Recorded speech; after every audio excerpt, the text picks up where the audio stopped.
Dear friends, praise the lord. మీ అందరికీ ఈ ఆదివారం సబ్బాతు దినమందు నా హృదయపూర్వకమైనటువంటి వందనాలు చెల్లిస్తున్నాను. సమయంలో మీరంతా క్షేమంగా ఉన్నారు కదా? ఈ దినము బైబిల్ గ్రంథమందు మనం నేర్చుకోవాల్సినటువంటి సత్యం గురించి కొద్దిసేపు మీరు కొద్ది నిమిషాల పాటు ఓపికతో దేవుని యొక్క వాక్యాన్ని వినవలసిందిగా మనవి చేస్తున్నా. మీ యొక్క సహోదరి సహోదరులకు, మీ ఇరుగు పొరుగు వారికి అందరికీ ఈ దేవుని యొక్క వాక్యమును సబ్స్క్రైబ్ చేసి, షేర్ చేసి, లైక్ చేసి మీరు ఈ సేవలో పాలి భాగస్తులుగా ఉండాలని ప్రభు పేట మిమ్మల్ని మనవి చేసుకుంటున్నా. ప్రియమైనటువంటి సహోదరి సహోదరులారా, యోబు గ్రంథము 1వ అధ్యాయము 5వ వచనం చదువుకుందాం.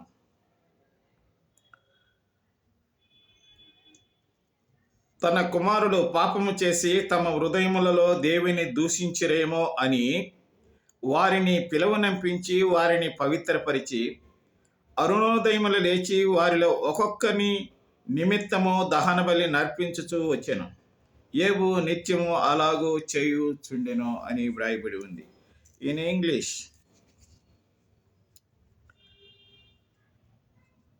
Job would send and consulted them, and he would rise early in the morning and offer burnt offerings according to the number of them all. For Job said, "It may be that my children have sinned and cursed God in their hearts." Thus Job did continually అని వ్రాయబడి ఉంది. నా ప్రియమైనటువంటి సహోదరి సహోదరులారా, ఈరోజు మనం నేర్చుకోవాల్సినటువంటి సత్యం ఏమనంటే, మన కుటుంబము మారుమనసు పొంది పరిశుద్ధంగా దేవుని యొక్క రాకకు సిద్ధపడాలని దేవుని యొక్క చిత్తమైనది. ఆ రోజుల్లో యోబు అనేటువంటి భక్తుడు తన కుటుంబం విషయంలో చాలా శ్రద్ధ తీసుకొని, తమ పిల్లలు పాపం చేస్తున్నారని చేయబోతున్నారని కూడా జాగ్రత్తలు తీసుకొని పిల్లలందరినీ పిలిపించి వారితో మాట్లాడి, ఒకవేళ వారు అలాంటి యొక్క పాపము దేవునికి విరోధంగా, తల్లిదండ్రులకి విరోధంగా, సమాజానికి విరోధంగా ఏదైనా పాపం చేస్తే వారిని గద్దించి మందలించి వారిని పవిత్రపరిచి వారి విషయమై దేవుని సన్నిధానములో ప్రతి దినము విజ్ఞాపన ప్రార్థనలు చేస్తూ ఇలాగూ ప్రతి నిత్యము చేస్తూ ఉండేటువంటి భక్తుడు అన్నమాట. ఆ రోజుల్లోనే దాదాపు ఇది జరిగి 3000 సంవత్సరాల క్రితమే ఈ సంఘటనలు జరిగి బైబిల్ గ్రంథములో పరిశుద్ధాత్మ ప్రభు యుగాంతమున్న మనకు బుద్ధి కలిగేదానికి ఈ వాక్యాన్ని మనకు రాసి పెట్టినాడన్న సంగతి మనకు అర్థం చేసుకోవాలి. నా ప్రియమైనటువంటి సహోదరి సహోదరుల, ఈ రోజున తల్లిదండ్రులైనటువంటి మనం కుటుంబాన్ని పరిపాలించేటువంటి బాధ్యతలు మనకు ఉన్నప్పటికీ కూడా సక్రమైనటువంటి బాధ్యతలో మనము పరిపాలించలేక వెనుకపడుతుంటాం. మన పిల్లలకు బట్టలు, ఆరోగ్యము, చదువు, ఐశ్వర్యము, అంతస్తులు, వీటి కోసమే మనం ప్రాకులాడుతుంటామే కానీ మనము దేవుని యొక్క ఆలోచనలు కలిగి, భయము భక్తితో కలిగి మన పిల్లలు కూడా అలాగ నడవాలనే ఉద్దేశంతో ఉండగలిగినటువంటి యొక్క కుటుంబము దేవుని సన్నిధానములో గొప్ప భాగ్యవంతులన్న సంగతి మరొకడు. నా ప్రియమైనటువంటి సహోదరి సహోదరులారా, ఆ రోజుల్లో ఆ భక్తుడు చేసినటువంటి ఆ యొక్క సేవ కుటుంబానికి ఎంతో ఆశీర్వాదకరంగా మలచబడింది. ఈ రోజున భూలోకములో కోటాను కోట్ల ప్రజలను మనం జీవనం చేస్తున్నాం. ఏ ప్రపంచ ప్రజలైనా దేవుని పిల్లలన్న సంగతి మరొకడు. అందరము దేవుని యొక్క చేతితో, దేవుని యొక్క ఆలోచనతో, దేవుని యొక్క సంరక్షణలో మనం ఈ లోకంలో బ్రతుకుతున్నామన్న సంగతి మరొకడు. ఈ రోజున మన కులాలు, మతాలు, మన యొక్క విద్వేషాలు ఇవన్నీ వేరువేరైన దేవునికి బిడ్డలమన్న సంగతి మనం మరొకడు. ఈ రోజున దేవునికి ఇవన్నీ తెలియవు. ఇవి మనమే ఈ లోకములో ఉపయోగించుకుంటూ వాటిని ద్వారా మనము కుటుంబాలకు, దేవునికి, సమాజానికి మనము దూరం అవుతున్నామన్న సంగతి మనము మరవకూడదు. నా ప్రియమైనటువంటి సహోదరి సహోదరులారా, తల్లిదండ్రులైనటువంటి పెద్దలు మొదట వారు రక్షించబడాలి. వారు ప్రభు యొక్క పరిశుద్ధమైనటువంటి రక్తము చేత పాపములు కడుక్కొని పరిశుద్ధంగా దేవుని పిల్లలయ్యేదానికి అధికారం తీసుకోవాలి. ఈ అధికారము మన ప్రభు అయినటువంటి యేసుక్రీస్తు తప్ప ఇంకెవ్వరూ ఇవ్వటానికి ఈ లోకంలో సాధ్యపడదు. కాబట్టి ఈ కార్యము మొదట తల్లిదండ్రులు రక్షించబడాలి, తరువాత బిడ్డల కొరకు ప్రాధేయపడాలి. ఈ లోకంలో బిడ్డలు, చిన్న పిల్లలను దేవుడు బహుమానంగా ఇచ్చాడు. ముక్కు పచ్చలారంటి బిడ్డలను మన చేతులకు అప్పగిస్తే వారు పెద్దవారు అయినప్పుడు తిరుగుబాటు చేసి తల్లిదండ్రులకు, బంధువులకు, రక్త సంబంధులకు, దేశానికి, సమాజానికి, సంఘానికి వారు వ్యతిరేకంగా బ్రతికేటప్పుడు ఎంత ఘోరమైనటువంటి సంగతి. కాబట్టి అందుకే దేవుడు అంటున్నాడు, నేను పిల్లలను పెంచి పెద్దవారిని చేస్తే వారు నా పైన తిరుగుబాటు చేస్తున్నారన్న ఒక కోపముతో ఆయన మాట్లాడుతున్నాడు. నా ప్రియమైనటువంటి సహోదరి సహోదరులారా, ఈ రోజున దేవునిని మనము కోపానికి గురి చేయకూడదు. మన తల్లిదండ్రులను కోపానికి గురి చేయకూడదు. మనము కోపపడకూడదు. కోపం అనేది పాపమే. అది ఏ విధమైనటువంటి కోపమైనా కానీ అందులో పాపం ఉండకూడదన్న సంగతి మనం మరవకూడదు. నా ప్రియమైనటువంటి సహోదరి సహోదరులకు చూడండి, తల్లిదండ్రులు, తండ్రి కుమారుల విషయము, కుమార్తెల విషయము వారు పాపం చేస్తున్నారా లేదని ఒక అబ్జర్వేషన్లో నిత్యము ఉండేవాడు. ఈ రోజుల్లో కూడా మన బిడ్డలను పెంచేది ప్రాముఖ్యం కాదు, పెద్దవారిని చేసేది ప్రాముఖ్యం కాదు. కాబట్టి నా ప్రియమైనటువంటి సహోదరి సహోదరులారా, దేవుని కొరకు సిద్ధపాటు చేసేదే ప్రాముఖ్యము. ఈ లోకమైన తర్వాత వారి నిత్యత్వము ఎక్కడ కాలం గడుపుతారన్న సంగతి తల్లిదండ్రులకు అవగాహన కలగాలి.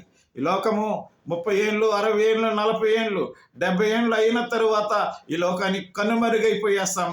కానీ దాని తరువాత మనం ఎక్కడ నివసించాలి, మన యొక్క నివసించే చోటు ఎక్కడ అని చెప్పి గమనించాలి. యోబు దేవుని యందు భయభక్తులు కలిగినటువంటి వాడు గనుక, దేవుని యందు విశ్వాసం ఉంచినటువంటి వాడు గనుక, పాపమును విసర్జించి పరిశుద్ధతను అవలంబించినటువంటి భక్తుడు గనుక ఆయన తన కుటుంబం విషయం శ్రద్ధ తీసుకుంటున్నాడు. ఈరోజు కూడా ప్రతి ఒక్క కుటుంబీకులు, ఇంటి యజమానులు, భార్య భర్తలు కుటుంబం విషయం శ్రద్ధ తీసుకోవాలి. కుటుంబం విషయం ఎప్పుడు చూసినా ఆ వ్యాపారాలు, ఈ బిజినెస్లు, ఆ డబ్బులు, ఈ ఐశ్వర్యాలు, విలాసవంతమైనటువంటి జీవితాలలోనే మునిగిపోకుండా, కాబట్టి అకస్మాత్తుగా మన పైన ఉరి వచ్చినప్పుడు, అకస్మాత్తుగా మన పైన శ్రమలు వచ్చినప్పుడు దేవుడు కాపాడాలి కదా మనకు. కాబట్టి అప్పుడు మనం ప్రార్థనలు చేస్తే ఏం ప్రయోజనము?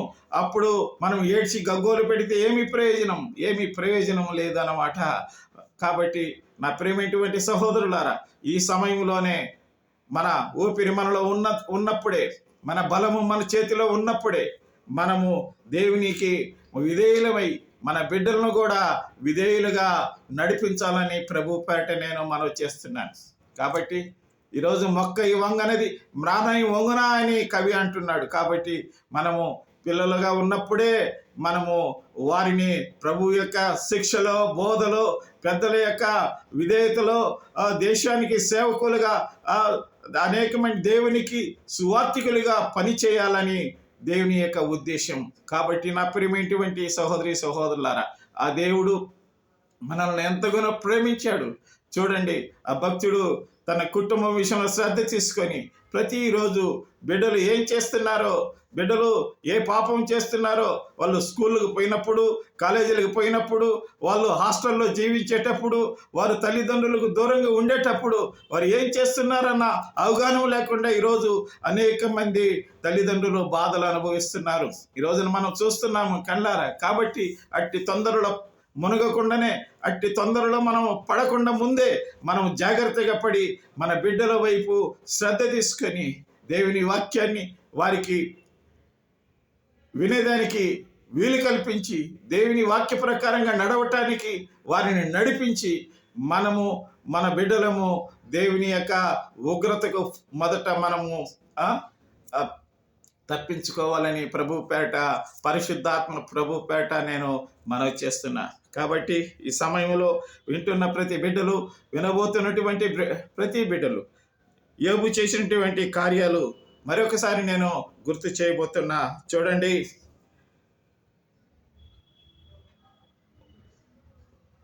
తమ కుమారులు పాపము చేసి తమ హృదయములో దేవుణ్ణి దూషించరేమో అని పిలువనంపించి వారిని పవిత్రపరిచేవాడు అన్నమాట. నిజంగా ఈ కార్యాలు ఈరోజు ఏ తల్లిదండ్రులు చేస్తున్నారు? ఎంతోమందికి బిడ్డలు ఉన్నారు కదా, ఎంతోమందికి బహుమానాలు దేవుడు ఇచ్చాడు కదా. బిడ్డలు లేనప్పుడు, అయ్యా బిడ్డలు లేనిటువంటి, సంతానం లేనిటువంటి సంతురాలను అని చెప్పి ఓపోపోలు, అపోహలు, కన్నీళ్ళు అనేక విధాలుగా పడి మనము తెప్పలు పడి ఉంటాం కదా. కానీ దేవుడు బహుమానాలు ఇచ్చినప్పుడు, దేవుడు ఆ యొక్క బిడ్డలను మనకి ఇచ్చినప్పుడు, మనము ఈ భూమి మీద వారిని దేవునికి ఉపయోగపడేటువంటి వారంగా, మనకు ఉపయోగపడేటువంటి వారంగా, సమాజానికి ఉపయోగపడేటువంటి వారంగా, దేశానికి ఉపయోగపడేటువంటి వారంగా మనము మనసలేకపోయినప్పుడు మనము రేపు ఉత్తరవాదులము అవుతామన్న సంగతి మనం మరవకూడదు. దేవుడు మనల్ని రేపు అడగబోతాడు. నీకు బిడ్డలను ఇచ్చితే నువ్వు ఇష్టానుసారంగా, లోకానుసారంగా పెంచి, లోకానుసారంగా విడిచిపెట్టేసి వారు తిరుగుబోటు చేసేటప్పుడు నన్ను అడిగితే నేనేం చేయగలను అని దేవుడు అడిగినప్పుడు మన జవాబు ఏమి? కాబట్టి ఈ రోజున అనేక మందికి కుమార్తెలు, కుమారులు ఉంటున్నారు. ఈ రోజున ఆ బిడ్డలు లేరని ఎంతోమంది ఏడుస్తున్నారు. బిడ్డలు ఉన్నటువంటి వారు ఎంతో భక్తిగా దేవుని యొక్క సన్నిధానంలో వారిని పెంచుకునే దానికి చేతగాక అనేక మంది సతికిల పడుతున్నారన్న సంగతి మనం మరవకూడదు. నా ప్రేమటువంటి సహోదరి సహోదరులారా, ఈరోజు కుటుంబమే బేసిక్ పునాది అన్నమాట. ఒక కుటుంబమే ఈరోజు బేసిక్ పునాది. ఈ కుటుంబము పాడైపోతే మొత్తము పాడైపోయినట్టే, మన జీవితము అంధకారంలో పడిపోయినట్టే. కాబట్టి ఈ రోజున మనము బిడ్డలను పర్యవేక్షించి, బిడ్డల యొక్క పనిపాటల్లో కానీ, చదువుల్లో కానీ, కాలేజీల్లో కానీ, స్కూళ్ళల్లో కానీ వాళ్ళ యొక్క అజ్ఞానాన్ని పరిశీలిస్తూ, వారి జ్ఞానాన్ని పరిశీలిస్తూ మనము ముందంజ వేసి రాబోయేటువంటి దినాలలో దేవునికి మనము జవాబు చెప్పేటువంటి వారంగా ఉండాలని ప్రభు పేట నేను మనవి చేస్తున్నాను. చూడండి, తమ బిడ్డల విషయము శ్రద్ధ తీసుకొని కనీసం 10 నిమిషాలు పిల్లలతో ఈరోజు తల్లిదండ్రులు మాట్లాడకపోతున్నారు. కనీసం వారు ఏం భోంచేశారా, ఏం చేశారా అని చెప్పి వారిని పిలిచి అడిగేటువంటి పరిస్థితుల్లో ఈరోజు తల్లిదండ్రులు లేరన్నమాట. బిజినెస్లు, వ్యాపారాలు మిన్నొచ్చి మీద పడినట్టు, ఏమో పోయినట్టు, ఎంతో లాస్ అయినట్టు ఈ లోకంలో అనేక మంది జీవనం చేస్తున్నాం. కాబట్టి నా ప్రేమటువంటి సహోదరులారా, ఏమి తీసుకుపోలేం మనం, ఏమి తీసుకురాలేదు మనం. కాబట్టి ఎట్లా వచ్చితిమో అట్లే మనం వెళ్ళేటువంటి రోజులు రాబోతున్నాయి. ఈ భూమి ధనమంతయు బూడిద పాలవుతుందన్న సంగతి మనం మరవకూడదు. కాబట్టి ఈ రోజున మనము మన బిడ్డల విషయము మనం జాగ్రత్త పడి, కేవలం భోజనము, ఆహారము, ఆరోగ్యము, విద్యాభ్యాసం ఇవి మాత్రమే కాదు, దేవుని యందు భయము, భక్తి, పెద్దలకు విధేయులుగా, సమాజానికి అనుకూలంగా, దేశానికి పనికి వచ్చేటువంటి వారంగా మనము దేవునికి ఇష్టమైనటువంటి బిడ్డలంగా మనం పెంచాలి. కాబట్టి దేవుడు మనకి ఇచ్చింది అందుకే బిడ్డలను. కాబట్టి ఈ రోజున పెంచుతావని భరోసాతో దేవుడు నీకు బిడ్డలను ఇస్తే నువ్వు పెంచలేక, పోషించలేక, కంట్రోల్ చేయలేక నువ్వు వెనుకబడితే నిజంగా ఎంత దౌర్భాగ్యం అన్న సంగతి మనం మరవకూడదు. అందుకే ఆ యోబు తన బిడ్డల విషయం జాగ్రత్త తీసుకుంటున్నాడు, రోజు పిలువనంపిస్తున్నాడు. కాబట్టి ఈ రోజున మనం కూడా మన బిడ్డలను మనము వారిని అర్థం చేసుకొని వారి దగ్గర మనము వారిని నిందించకుండా, వారిని మనం నిష్ఠూర పెట్టకుండా, వారిని మనము కఠినంగా వ్యవహరించకుండా, మనము బిడ్డల వైఖరిని మనం గమనించి బిడ్డలను మనము సరైనటువంటి మార్గంలో, దేవుని వాక్యములో, ప్రార్థనలో, విశ్వాసములో, పరిశుద్ధుల యొక్క సావాసములో మనము వారికి మార్గం చూపాలని ప్రభు పేట నేను మనవి చేస్తున్నా. రెండవదిగా, అరుణోదయమున లేచి వారిలో ఒక్కొక్కరిని నిమిత్తము దహన బలిని అర్పించుచూ వచ్చెను. చూడండి, తల్లిదండ్రులకు ఇది ప్రాముఖ్యమైనటువంటి హెచ్చరిక. పిల్లల విషయమై కేవలం మందలించేది కానీ, వారికి ఆహారము, ఆరోగ్యము అవన్నీ ఇచ్చేది అవి మాత్రమే కాదు. తరువాత వారి విషయమై అరుణోదయమున వేకువజామునే లేచి ఒక్కొక్కరి విషయం, పెద్దవాడు ఎలా ఉన్నాడు, చిన్నవాడు ఎలా ఉన్నాడు, తరువాత మూడవ వాడు ఎలా ఉన్నాడు, నాలుగవ వాడు ఎలా ఉన్నాడు, తర్వాత కుమార్తె ఎలాగుంది, పెద్ద కుమార్తె ఎలాగుంది, చిన్న కుమార్తె ఎలాగుంది అని చెప్పి ఒక్కొక్కరి విషయము దహన బలి అర్పించేవాడు దేవుని దగ్గర, దేవుని సన్నిధానములో. కాబట్టి నా ప్రేమైనటువంటి సహోదరులారా, పెద్దవాని విషయం నువ్వు తప్పక ప్రార్థించాలి, చిన్నవాని విషయం కూడా నువ్వు తప్పక ప్రార్థించాలి, చివరి వాని విషయం కూడా, కుమార్తెల విషయం కూడా, ఒక్కొక్కరి విషయం నువ్వు సన్నిధానములో దేవునికి నువ్వు దహన బలి అర్పించాలి. దహన బలి అంటే నీ కట్టెల పైన ఇస్సాకును పెట్టి దహన బలి అర్పించేదానికి సిద్ధంగా ఉన్నాడు. అంటే దేవునికి సమర్పణ చేయాలి, ఆ బిడ్డలను దేవునికి సమర్పణ చేయాలి. ఇస్సాకు కత్తి ఎత్తాడు, అబ్రహాము కత్తి ఎత్తాడు ఇస్సాకును బలి చేసేదానికి, కట్టెలు పెంచి దహన బలి.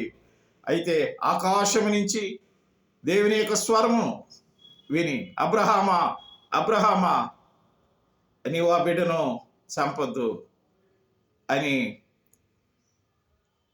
ఆయన అడ్డుకొని, పక్కన ఒక పొట్టేలు ఉంది, ఆ పొట్టేలును నీవు దహన బలిగా అర్పించు, నీ కుమార్ని తీసుకో అని చెప్పాడు.